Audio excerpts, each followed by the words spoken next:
Alhamdulillahi Rabbil Alamin. Wassalatu wassalamu ala ashrafil anbiya'i wal mursalin, nabiyyina wa habibina wa rasulina Muhammad wa ala alihi wa ashabihi ajma'in, amma ba'd. Begitu banyak pertanyaan-pertanyaan dari saudara-saudariku kaum muslimin dan muslimat. Dan mohon maaf sebelumnya kalau nanti tidak semua pertanyaan yang akan bisa kita jawab, karena waktu yang sangat terbatas dengan jumlah pertanyaan yang jangankan dijawab, dibaca saja belum selesai. Mudah-mudahan pertanyaan-pertanyaan yang terbacakan mewakili sebahagian besar daripada pertanyaan-pertanyaan yang ada. Disusun di bawah saja dulu. Pertanyaan pertama, apa hukumnya jika kita memberikan wakaf ke masjid dengan ikhlas, ternyata diumumkan oleh panitia atau pengurus masjid? Antara diumumkan dengan ikhlas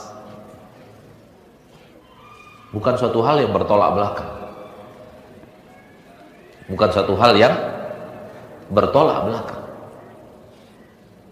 Bisa saja kita ikhlas dan diumumkan oleh panitia.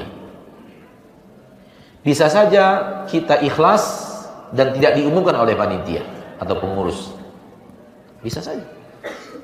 Sebaliknya, bisa saja kita tidak ikhlas dan juga tidak diumumkan. Bisa saja kita tidak ikhlas dan diumumkan.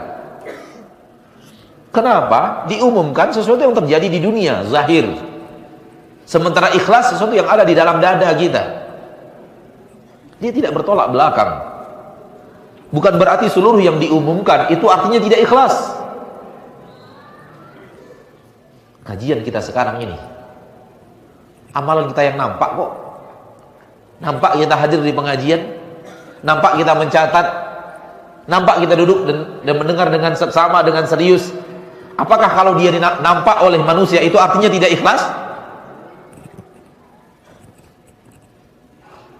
Bisa kita hadir, kita ikhlas. Bisa kita hadir, kita tidak ikhlas. Antara keikhlasan dan amalan yang tampak, dua hal yang berbeda. Maka pada bahasan ini, tetaplah ikhlas, diumumkan tidak diumumkan, tetaplah ikhlas. Wallahu ta'ala alam.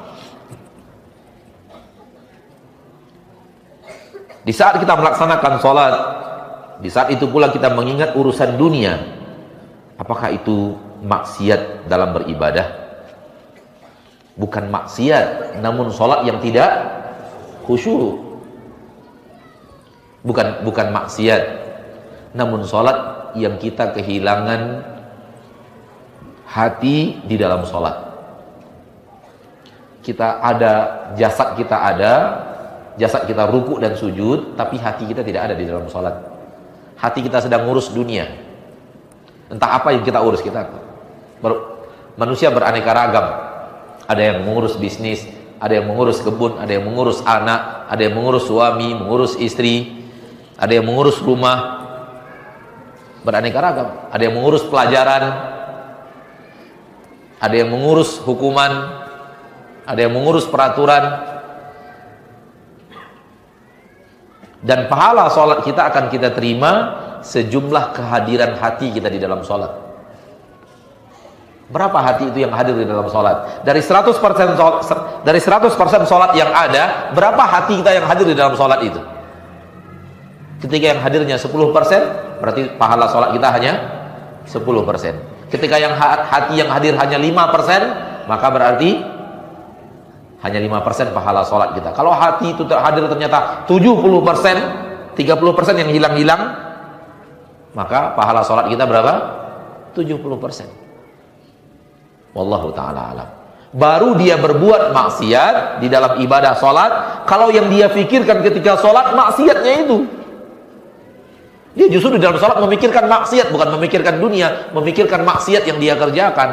Baru kemudian dia berbuat maksiat. Wallahu a'lam. Apakah catatan kita, catatan maksiat kita masih akan terlihat walaupun di dunia kita sudah bertaubat? Walaupun di dunia kita sudah bertaubat.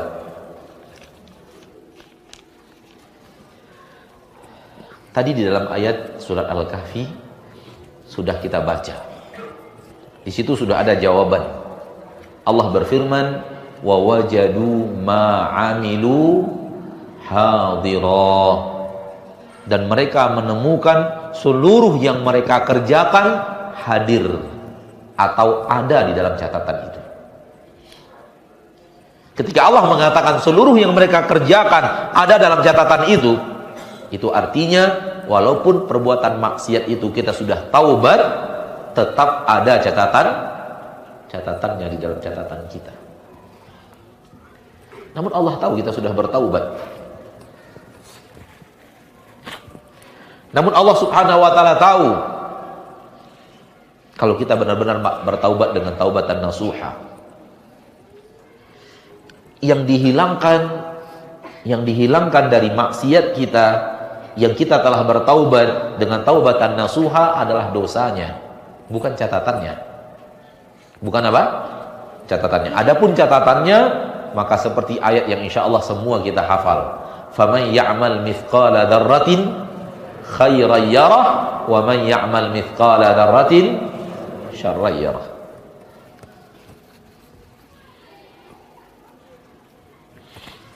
Apakah setiap kita akan masuk neraka terlebih dahulu untuk menghapus dosa-dosa yang kita lakukan, baru kemudian dimasukkan ke dalam surga? Karena tidak mungkin kita tidak punya dosa.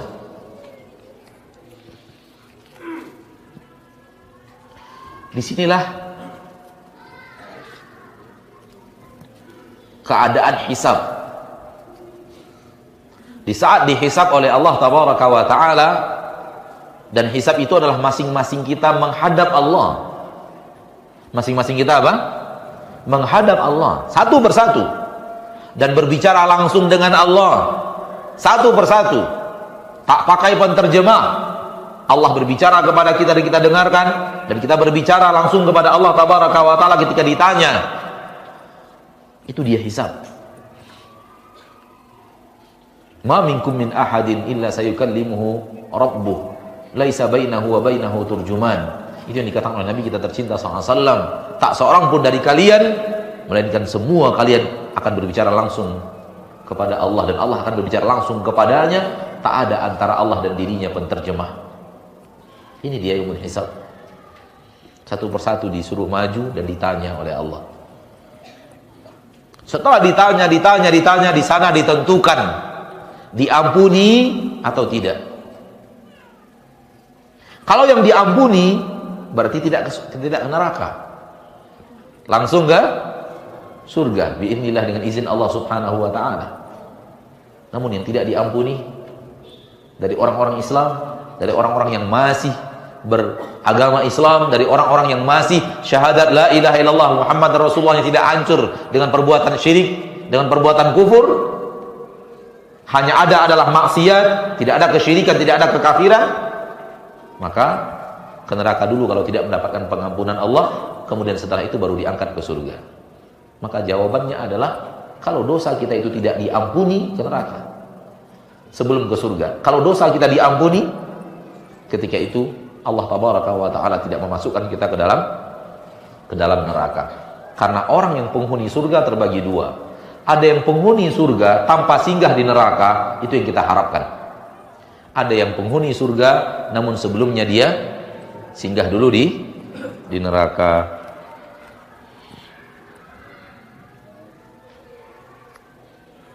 Apakah ketika kita beriman, lalu kita menahan nafsu syahwat, lalu kita beribadah dan lain-lain, hanya untuk takut kepada neraka Allah, hanya untuk takut untuk dipertanggungjawabkan di hadapan Allah?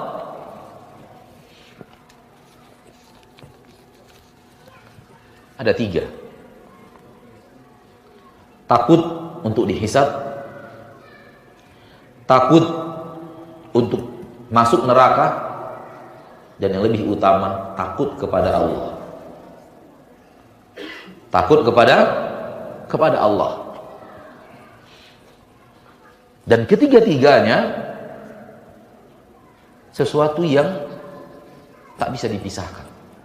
Kita takut dihisab, kita takut dimasukkan neraka, kita takut murka Allah yang ada di neraka, kita takut Allah benci dan murka kepada kita, takut kepada Allah dan murkanya. Ini tiga hal yang tidak bisa dipisahkan. Jangan katakan saya tidak takut kepada Allah, saya hanya takut kepada neraka Allah saja. Salah. Allah menyuruh kita untuk takut kepadanya. Fala takhafuhum wa khafuni. Jangan takut kepada mereka, takutlah kepada aku. Takut kepada Allah maknanya juga adalah takut kepada murka Allah, takut kepada neraka Allah Subhanahu wa ta'ala. Jadi tidak hanya takut kepada neraka sampai di situ. Wallahu ta'ala alam. Saya seorang wanita yang bekerja. Bisa dikatakan setiap hari saya menyesal dengan dosa-dosa karena tak lepas dari ghibah di lingkungan bekerja. Saya terpaksa dengan dosa-dosa ghibah setiap hari yang ada di sekitar tempat anak bekerja. Saya sudah ingin berhenti tapi tidak diizinkan suami. Apa yang baiknya bagi saya, Ustaz? Tidak ada kata terpaksa untuk berghibah. Tidak ada kata apa? Terpaksa untuk berghibah. Kita berghibah itu bukan karena terpaksa, memang kita yang mau melakukannya. Karena kalau kita tidak mau ghibah, bisa insyaallah ta'ala, bisa. Orang berghibah kita jangan ikut. Kita jangan duduk ngerumpi bersama orang-orang yang ghibah. Kita menghindar dari majelis-majelis mereka. Bila perlu jam istirahat, kita berangkat ke musholla, kita berangkat ke masjid, lakukan sholat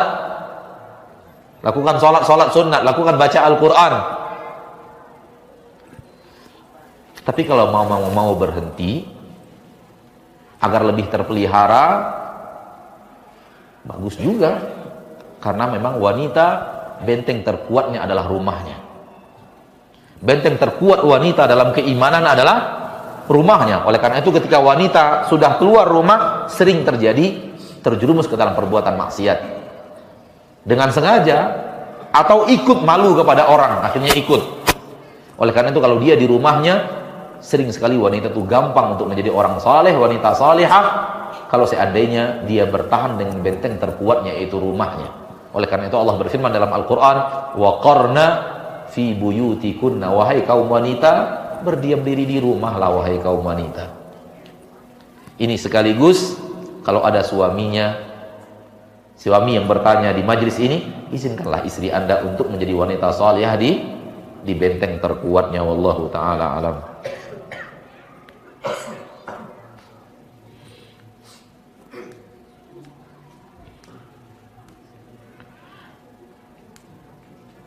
Apakah seseorang yang mendapatkan beasiswa dari bank termasuk orang yang menggunakan harta yang tidak halal?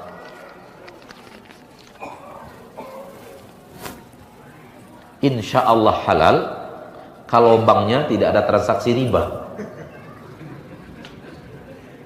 Insya Allah halal kalau banknya apa? Tidak ada transaksi riba dan tidak ada transaksi haram, akan jadi halal. Namun selagi banknya masih terus transaksi riba dan keuntungan diambil dari transaksi riba, maka yang diberikan kepada kita itu adalah hasil daripada transaksi riba itu. Allahu a'lam. Dan riba apa hukumnya? Haram.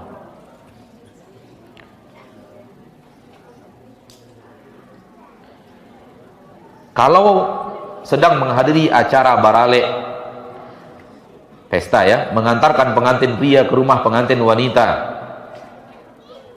Acara itu 2 jam dan dilakukan setelah sholat maghrib. Dan ketika acara sedang berlangsung, muazin azan isya. Apa yang saya harus lakukan, Ustadz? Tetap dalam acara itu atau pergi sholat ke masjid berjamaah? Kayaknya jawabannya gampang ini. Kayaknya jawabannya apa? Jawabannya gampang. Buktinya banyak yang senyum-senyum, berarti sudah tahu jawabannya. Tidak akan mungkin sholat yang dunia dan seisinya lebih baik sholat dibanding dunia dan seisinya, kemudian kita tinggalkan demi acara dunia yang mengabaikan sholat. Terkhusus kaum laki-laki. Kaum laki-laki itu dua pendapat tentang sholat berjamaah. Pendapat pertama mengatakan sunnat muakkad, sunnat yang sangat ditekankan sekali dan mendekati hukum wajib. Pendapat yang kedua, wajib sholat berjamaah. Dari dua-dua pendapat ini, lebih baik sholat berjamaah dibanding melanjutkan acara, berada di acara itu. Di dua-dua pendapat ini, baik yang mengatakan sunnat muakkad atau yang mengatakan wajib. Dan akan terlebih kuat lagi anjurannya di pendapat yang mengatakan wajib. Dan itu pendapat yang kita kuatkan, yang kita pilih, dan dipilih oleh banyak para ahli ilmu di zaman kita sekarang ini, dan dipilih oleh banyak penuntut ilmu di zaman kita sekarang ini, bahwa sholat berjamaah bagi laki-laki hukumnya wajib, bukan sunnat muakkad. Maka lebih kuat lagi hukumnya untuk tinggalkan acara itu dan hadiri panggilan dari Allah melalui lisannya muadzin, hayya 'alas shalah, hayya 'alal falah.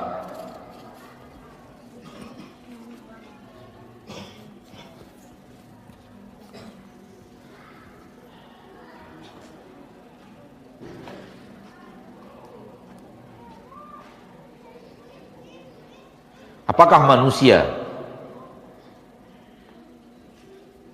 umat Islam semenjak umat Nabi Adam sampai umat Nabi Muhammad SAW masih diadab di dalam kubur? Pertanyaannya kurang jelas. Apakah umat dari zaman Nabi Adam sampai umat di zaman Nabi Muhammad masih diadab di dalam kubur? Agak kurang jelas pertanyaannya. Kita jawab dengan jawaban umum, kalau dia banyak melakukan maksiat, kemungkinan dia diadab di dalam kubur, dan dia diadab di dalam kubur sampai hari berbangkit, sampai hari kiamat. Dan itu telah disampaikan oleh Nabi kita tercinta di dalam hadis beliau yang mulia sallallahu alaihi wasallam. Beraneka adab akan dia terima. Di antaranya adalah pintu dari neraka, dari arah ke neraka dibukakan ke alam kuburnya, sehingga masuk tuh panas-panas neraka masuk ke dalam kubur itu, racun-racun neraka masuk ke dalam kubur itu. Itu yang dia hisap, itu yang dia rasakan, panas. Kemudian kuburnya disempitkan, kemudian ada pukulan dari malaikat, bukan malaikat penanya, ada malaikat lain yang datang, tugasnya memukul dengan pentungan besi, yang kalau dipukulkan ke gunung, gunung akan menjadi batu dan menjadi debu yang kecil-kecil, menjadi kerikil-kerikil kecil. Pentungan itu yang dipukulkan kepada orang yang ada di dalam kubur sampai hari kiamat.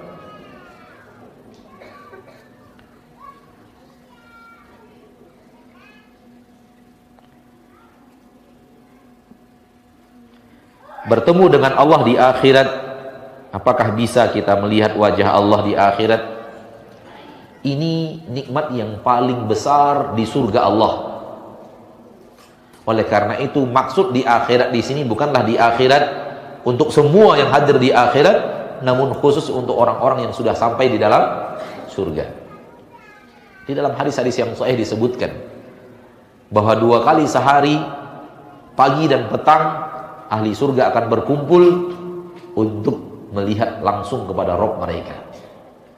Dan itu nikmat yang paling besar, nikmat yang paling lezat dari nikmat-nikmat yang ada di surga Allah Subhanahu wa taala, dan hadis-hadisnya adalah sahih. Wallahu a'lam.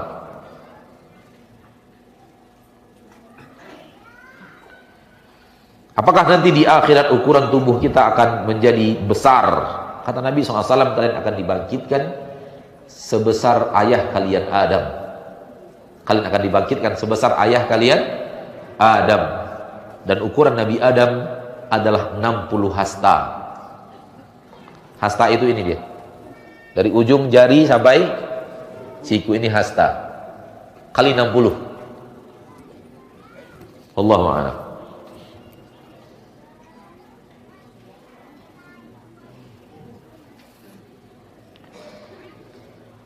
Bagaimana kita akan menyikapi takdir buruk yang telah Allah tetapkan kepada kita? Kita disuruh memilih. Kita disuruh apa? Memilih. Dan kita diberikan kemampuan untuk memilih.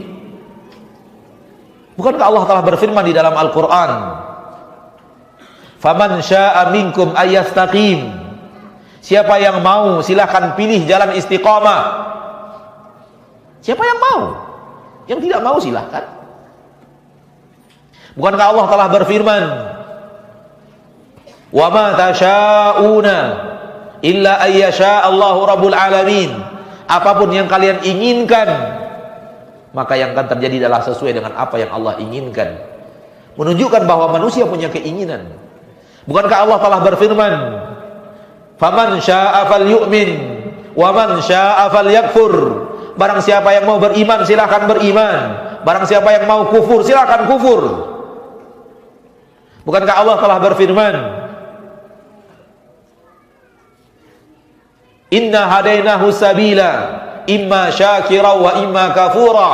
Kami telah tunjukkan jalan, silahkan dia memilih jalan orang-orang yang bersyukur atau memilih jalan orang-orang yang kufur.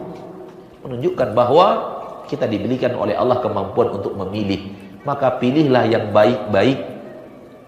Pilihlah yang baik-baik. Jangan pilih yang buruk. Ketika kita memilih yang buruk, dengarkan baik-baik, ketika kita memilih yang buruk, kemudian Allah takdirkan, Allah izinkan terjadi yang buruk itu, itulah dia takdir yang buruk telah terjadi.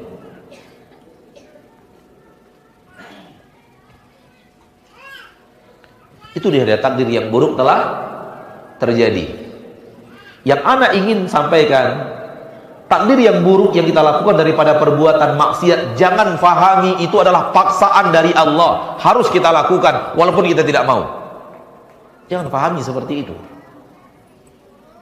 Allah tidak pernah paksa kita untuk berbuat maksiat, sebagaimana Allah tidak pernah paksa kita untuk berbuat ibadah. Allah tunjukkan jalan kebenaran. Ini jalan kebenaran, ini jalan keburukan. Pilihlah. Ketika kita memilih jalan kebenaran dan Allah izinkan terjadi, maka terjadilah kebaikan kita itu. Terjadilah takdir yang baik itu. Ketika kita memilih jalan keburukan dan Allah izinkan terjadi, dan telah Allah tulis di Lauhul Mahfuz akan terjadi, maka terjadilah jalan keburukan itu. Maka terjadilah takdir yang buruk itu. Jangan fahami takdir yang buruk adalah paksaan dari Allah kita harus berbuat maksiat. Na'udzubillah, tsumma na'udzubillahi min dzalik. Allah tidak pernah memaksa kita untuk berbuat maksiat. Allah selalu menyuruh kita untuk berbuat taat. Namun kita yang lari-lari dari ketaatan dan kita yang mau berbuat maksiat. Ana mau tanya kepada kita yang hadir di majlis ini sekarang ini, ada yang memaksa kita hadir ke pengajian ini?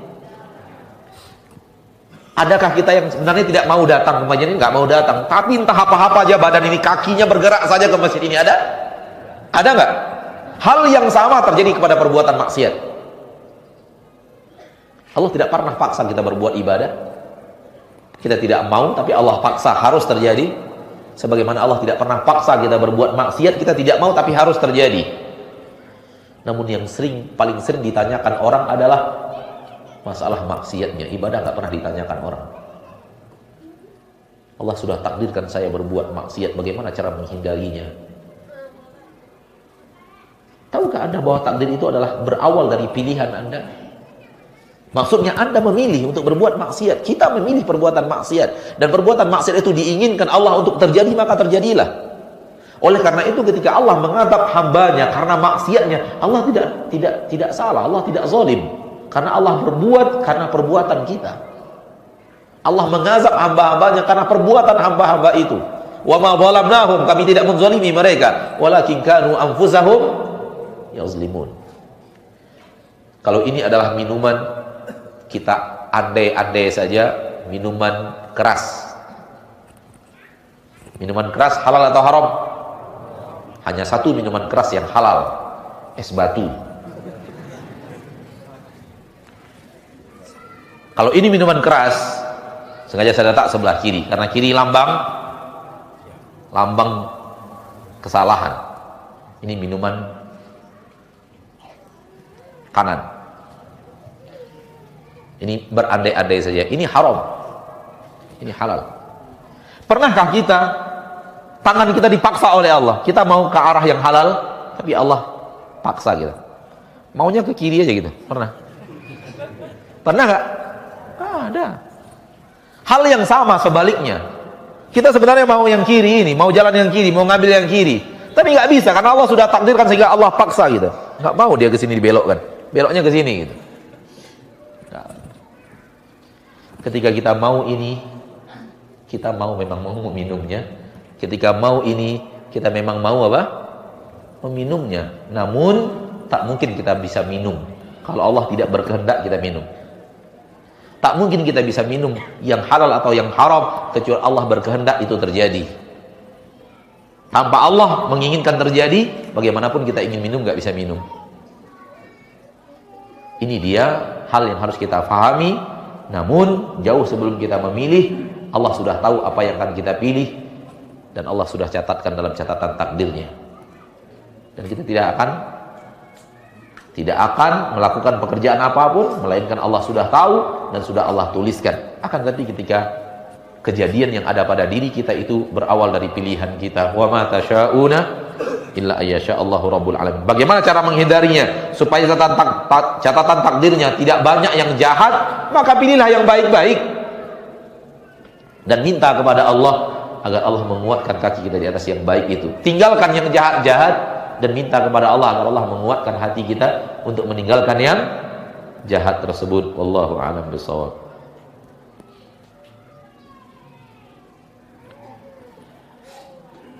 Bagaimana menghadapi saudara kita yang masih mengamalkan maksiat namun telah meyakini hal yang gaib? Sepertinya yakinnya lemah. Karena yakin itu berasal dari hati, berasal dari dada. Kalau dia sudah yakin di dalam hatinya, kalau benar yakin seperti yang ditanyakan, itu tidak akan berbuat maksiat. Contoh. Kalau kita keluar dari jalan ini, terus kita turun ke bawah, kemana? Ke bawah, ke sana apa ke sini? Kiri ya, turun ke bawah. Sampailah kita di jalan raya, kanan arah Payakumbuh, kiri arah Bukit Tinggi. Orang mengatakan di Payakumbuh, persis di jalan menuju Payakumbuh itu ada gajah yang sedang ngamuk. Ada gajah yang sedang ngamuk. Dan kita benar-benar yakin akan berita itu. Akan berita bahwa gajah sedang ngamuk. Kira-kira ketika kita turun masih mau ke kanan kah?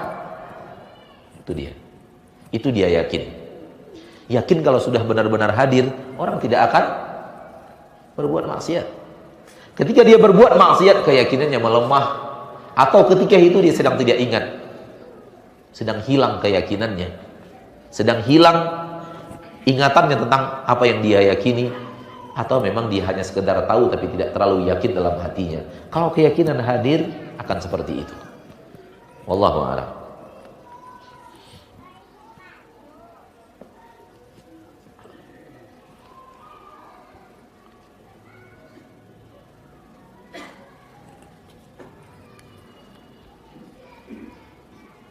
Bagaimana cara menyampaikan kepada kawan-kawan untuk menghindari dosa maksiat? Kita dulu. Yang penting apa? Yang penting kita dulu, ya, karena kita ingin mencari keselamatan untuk diri kita. Soal ada orang lain yang berbuat maksiat, tugas kita ingatkan. Dia ikut atau tidak ikut, urusan dia dengan Allah. Tugas kita hanya mengingatkan, siapapun dia. Jangan terlalu sibuk kita memikirkan apa yang orang lakukan, sementara kita lupa apa yang kita lakukan.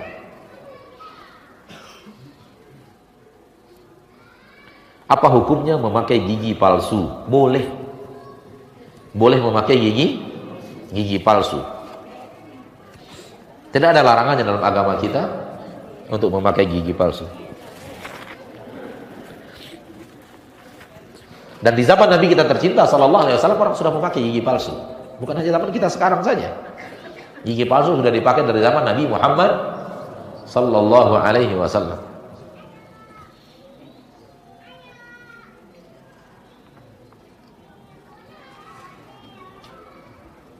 Apa hukumnya makan-makan di rumah si mayit? Di sini tulisannya begitu. Di rumah duka lah ya, di rumah duka. Apa hukumnya makan-makan di rumah duka? Wallahu ta'ala alam. Kita umat Nabi Muhammad sallallahu alaihi wasallam, dan kita yakin bahwa kita disuruh untuk mengikuti syariat Nabi Muhammad sallallahu alaihi wasallam. Ketika kita membaca sejarah takziah, biografi Nabi kita bertakziah, dan biografi para sahabat bertakziah, tidak kita temukan Nabi dan para sahabat makan-makan di rumah duka. Justru yang ada sebaliknya. Yang ada adalah sebaliknya. Nabi dan para sahabat membuat makanan lalu diberikan kepada orang yang sedang berduka. Diberikan kepada orang yang sedang berduka, diberikan ke rumah duka, dibawakan makanan. Itu yang ada. Bukan justru kita yang memberatkan mereka, suruh mereka siapkan makanan, kita kemudian makan di rumah itu justru memberatkan. Sudahlah mereka ditimpa kematian keluarganya, mereka sedang sedih. Biasanya orang sedih nafsu makannya hilang, kita malah suruh dia masak supaya kita makan-makan di sana. Sejauh yang saya ketahui daripada sunnah Nabi Muhammad SAW, bahwa yang ada adalah sebaliknya. Ketika saudara kita sedih, kita datang menghibur. Ketika saudara kita sedang hilang nafsu makan, biarkan, jangan dia sampai masak. Biarlah kita yang memasak dan kita yang memberikan kepadanya. Kita carikan makanan-makanan yang dia sukai. Kalau dia suka misalnya gulai kapau, bawakan gulai kapau. Dia suka kepala ikan, bawakan kepala ikan. Bagaimana nafsu makannya itu yang sedang melemah bisa lebih terbuka dengan makanan lezat yang kita tahu dia suka untuk bisa makan. Biasanya orang yang sedang sedih malas makan. Biasanya orang sedih malas makan. Manakala kita membaca sunnah Nabi kita tercinta, agama yang dibawa oleh Nabi kita tercinta, dan ibadah yang diberikan yang diajarkan oleh agama kita tercinta dari Nabi kita tercinta, sunnah makan-makan itu di saat berbahagia. Sunnah makan-makan itu di saat apa? Di saat bahagia. Kita baca sejarah, kita baca sunnah Nabi, kita baca hadis-hadis Nabi SAW, kita temukan kita disuruh makan-makan kalau lagi bahagia. Contoh bahagia, kita menikah. Orang menikah bahagia tidak? Orang menikah bahagia. Disunnahkan dia makan-makan. Ayo makan-makan. Kamu lagi bahagia tau? Ayo makan-makan. Lakukan walimah. Kata Nabi, aulim walau bisa. Lakukan walimah, makan-makan. Walau hanya menyembelih seekor kambing. Ayo makan. Disuruh oleh Nabi SAW makan-makan. Karena makan-makan adalah lambang kebahagiaan. Biasanya bahagia tidak lengkap kalau belum makan. Kita lagi bahagia nih, lulus ujian. Ayo, saya traktir kalian. Kan makan-makan lagi tuh. Karena kita lagi bahagia. Wah, saya lagi sedih. Ayo makan-makan yuk, saya lagi sedih. Lucu. Saya lagi sedih, makan-makan. Gimana caranya? Makan-makan itu adalah fitrahnya adalah ketika bahagia. Maka agama Islam datang dengan fitrah. Agama Islam datang dengan fitrah. Sunnah Nabi SAW sesuai dengan fitrah manusia. Bahwa makan-makan itu adalah bagian daripada penyempurna kebahagiaan. Kita walimah, kita pesta, kita menikah, bahagia kita. Kenapa tidak? Walimah, lamaran kita diterima, kita akan akad nikah, kita akan punya istri, punya suami, punya menantu. Maka bahagia, makan-makan. Suruh makan-makan. Anak kita lahir, bahagia tidak? Bahagia anak kita lahir. Disuruh apa? Makan-makan. Kamu lagi bahagia ini. Lagi bahagia anakmu lahir. Ayo makan-makan. Sempurnakan kebahagiaan dengan makan-makan. Nabi suruh aqiqah. Akikah dalam bahasa kita. Kalau bahasa Arabnya pakai qaf. Aqiqah. Sembelih. Kalau anaknya laki-laki, sembelih berapa ekor? 2 ekor kambing. Kalau perempuan, 1 ekor. Ayo sembelih. Makan. Makan sebahagiannya, sebagian bagi-bagikan kepada kaum muslimin. Jadi sunnah makan-makan itu ketika bahagia. Adapun ketika orang tua kita meninggal, kita lagi sedih. Antara sedih dan makan-makan nggak nyatu. Ya, makanya ketika kita katakan, apakah mungkin kita akan makan-makan dengan orang tua kita meninggal? Aneh. Oleh karena itu tidak datang dalam syariat Nabi kita tercinta Muhammad SAW perintah makan-makan di saat ada orang tua kita meninggal. Yang ada adalah tetangga kita, kenalan kita, sahabat kita disunnahkan untuk membawa makanan ke rumah kita, agar kita tidak sibuk lagi di dapur, agar kita tidak sibuk lagi memasak, agar kita terpancing semangat kita untuk makan. Tinggal makan aja kok, nggak susah-susah untuk memasak. Kalau dia suka jengkol, bawakan jengkol. Ya. Pancing semangatnya untuk bisa makan, supaya kesedihannya tidak membuat dia kemudian malas makan, kemudian dengan izin Allah akan merusak kesehatan kawan kita. Ini tanda kita sayang kepadanya. Wallahu a'lam. Oleh karena itu, sejauh yang saya tahu, begini Nabi Muhammad SAW. Nabi Muhammad mengatakan, isna'u li ali Ja'far. Buatkan makanan oleh kalian untuk keluarga Ja'far. Ketika Ja'far meninggal dunia, kata Nabi SAW, isna'u li ali Ja'far. Buatkan makanan untuk keluarga Ja'far. Fa innahum ya'tihimul yawm ma yushgiluhum. Atau kama qala SAW. Pada hari ini mereka sedang sibuk, sedang sedih, sedang tidak nyaman. Buatkan untuk mereka makanan. Ini yang paling sesuai dengan fitrah, dan ini yang paling sesuai dengan syariat Nabi kita Muhammad sallallahu alaihi wasallam. Dan jangan jadikan alasan ini dan itu untuk kemudian menjadikannya sebagai alasan untuk berbeda dengan apa yang diajarkan Nabi kita Muhammad sallallahu alaihi wasallam. Ini sejauh ilmu yang saya ketahui.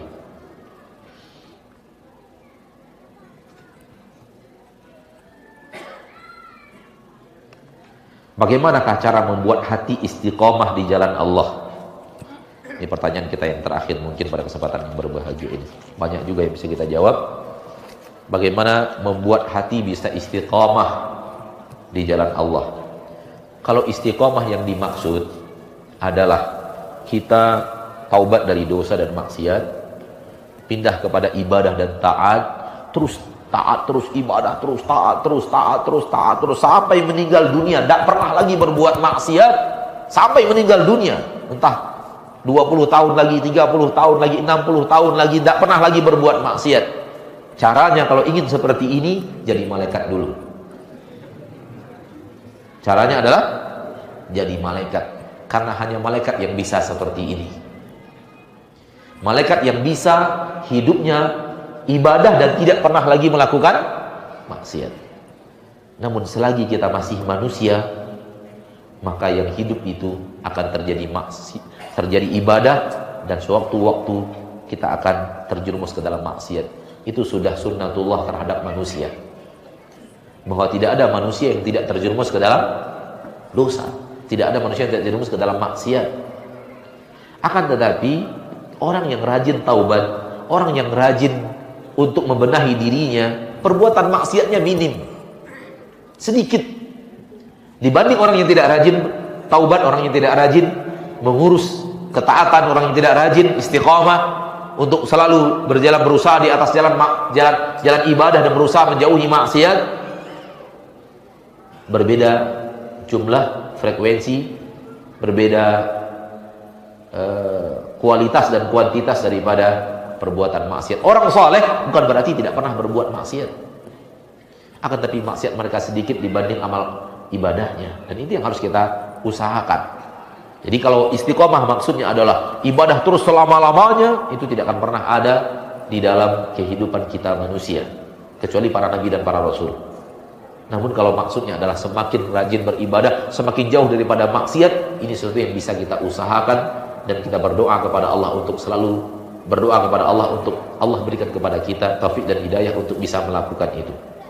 Bapak Ibu kaum muslimin dan muslimat, hadir-hadir, rajinlah pengajian, rajinlah membaca Al-Quran dan artinya, dalami, kemudian rajinlah minta nasihat, rajinlah membaca biografi Nabi Muhammad SAW dan para sahabat dan orang-orang saleh. Kemudian ketika ada keinginan untuk berbuat maksiat, lari, lawan, lari, pergi ke tempat-tempat yang kita akhirnya malu kepada manusia untuk berbuat maksiat. Jangan menyendiri dengan perbuatan maksiat. Minta nasihat orang-orang saleh dan berdoa kepada Allah Taala, Allah diberikan kekuatan kepada kita untuk melawan ajakan syahwat tersebut. Bersahabatlah dengan orang-orang baik, tinggalkan kawan-kawan yang sering mengajak kita kepada perbuatan maksiat. Pilih kawan yang selalu mengajak kita kepada ketaatan. Dengan cara-cara seperti ini, sambil berdoa dan terus berharap dari Allah, mudah-mudahan Allah berikan kepada kita istiqomah ke jalan yang ia cintai. Dan istiqomah maksudnya adalah semakin rajin beribadah dan semakin sedikit kesempatan syaitan untuk menggoda kita berbuat maksiat. Salah satu yang dikatakan oleh amal manusia kepada manusia yang soleh di alam kubur adalah, kata, amal akan datang dalam bentuk seseorang menemani kita di alam kubur. Dan ketika kita bertanya, siapa Anda? Dia akan menjawab, saya adalah amalmu yang saleh. Lalu amal ini akan berkata kepada orang yang ada di alam kubur, yang sudah sampai ke alam barzah, yang saya tahu dari dirimu, engkau adalah orang yang cepat kalau diajak berbuat ibadah, berbuat ketaatan, dan lambat kalau diajak berbuat maksiat. Bukan tidak ada, tapi lambat kalau diajak untuk berbuat maksiat, mudah kalau diajak taat, sulit kalau diajak maksiat. Maka itulah istiqomah inilah yang bisa kita dapatkan sebagai seorang manusia. Tapi kalau istiqomahnya seperti istiqomahnya malaikat, maka itu tidak ada. Kalau ada seorang ustadz, seorang dai mengatakan, kita seorang mukmin itu hari ini lebih baik daripada kemarin, besok harus lebih baik daripada hari ini, lusa harus lebih baik daripada esok, begitu dulu sampai wafat. Kalau ada ustadz yang mengatakan seperti itu, tolong tanyakan ke ustadz itu. Pertanyaannya, ustadz udah bisa seperti itu, ustadz? Artinya semakin baik terus, tidak ada hari kecuali iman tetap baik, tidak ada turunnya, naik terus sampai hari kiamat, sampai hari meninggal dunia. Siapa yang mampu seperti itu? Maka kalimat-kalimat seperti ini kalau kita pernah dengar, itu kalimat motivasi yang di alam nyatanya nggak ada. Di alam nyatanya nggak ada. Alam nyata kita sebagai manusia nggak ada. Ada orang yang naik terus, naik, nggak pernah turunnya. Bukankah dalam keimanan kita tentang iman itu yazidu wa yanqus. Kadang dia bertambah, kadang dia berkurang. Yazidu bit ta'ah, tambah dengan ketaatan, dan yanqusu bil maksiyah, dia ketika berbuat maksiat dia turun. Maka iman itu ada naik dan turunnya.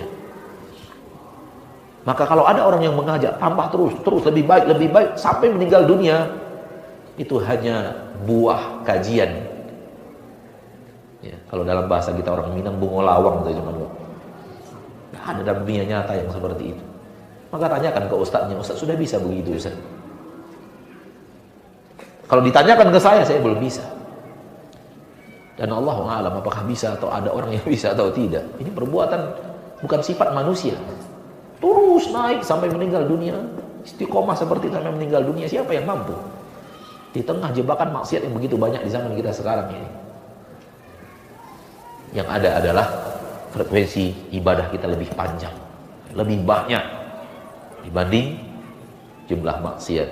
Kalau jatuh dalam maksiat, kita tidak berlama-lama, cepat taubat, cepat bangkit, cepat kembali kepada jalan Allah Subhanahu wa ta'ala. Kaum muslimin dan muslimat, hadirun hadirat rahimani wa rahimakumullah, ini yang bisa kita sampaikan pada kesempatan kita kali ini. Semoga bermanfaat apa yang sudah kita sampaikan. Itu apa yang kita ketahui dari ayat-ayat Allah dan hadis-hadis Rasulullah yang kita pelajari. Dan semoga Allah Taala menjadikan amal saleh di sisinya. Dan kalau seandainya ada yang salah, itu adalah karena kekurangan pribadi, dan kita minta maaf kepada manusia dan minta ampun kepada Allah Taala, dan kita memohon kepada Allah agar Allah Taala membimbing kita ke jalan yang lebih Dia cintai dan lebih Dia ridhoi. Dan saya berdoa kepada Allah agar Allah ampuni dosa dan kesalahan kita pada saat dihisab, dan semoga Allah jauhkan kita dari neraka dan Allah masukkan kita ke dalam surga. Amin ya rabbal alamin. Subhanakallahumma wa bihamdik asyhadu an la ilaha illa ant astaghfiruka wa atubu ilaik. Assalamualaikum warahmatullahi wabarakatuh.